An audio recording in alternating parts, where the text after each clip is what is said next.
Hey everybody, Sam Kavaris in the Nimnik Sports Update. The ruling by the judge just confused the situation between the NFL and the NFL players. The owners say that they're not going to let the players in despite the fact that the judge lifted the lockout. A lot of the players showed up to make sure that on a technicality that they would still be eligible for their workout bonuses, even though they weren't allowed to work out. Some were allowed in the lobby, some were escorted by security, others were handed letters explaining what was going on.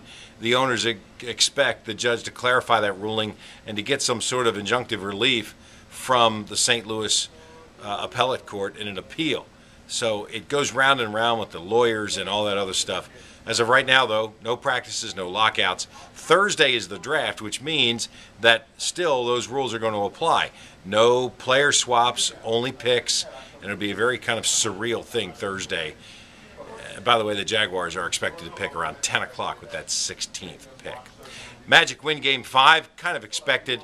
They blow out the Hawks. Now they'll play Game 6 back in Atlanta. As Stan Van Gundy said, they got to win a game in Atlanta, win all their home games. Still the same situation, and that's what they're in this week as they try to tie that series up at 3 games apiece. Janoris Jenkins has been kicked off the Florida football team, and rightfully so. I mean, a lot of people said, oh, wouldn't it be great if Will Muschamp really sent a message and suspended him for a couple of games? No.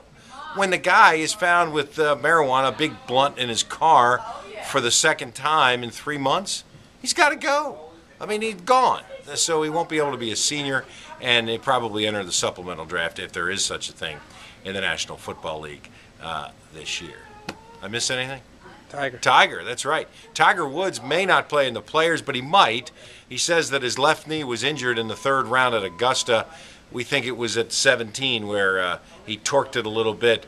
Remember, it's been surgically repaired 3 different times. He also has a little bit of an Achilles tendon problem. He says he's going to try to rehab this week and next week, which means he'll miss that Wachovia, which is now called the Wells Fargo. But he does hope to play at the Players. We'll give you an update on that as that gets closer. Lots of things still fluid in the sports world these days. You can follow us live streaming at news4jax.com, and obviously we'll be here throughout the NFL draft as the first round is Thursday night. I'm Sam Kavaris, and that's the Nimnik Sports Update.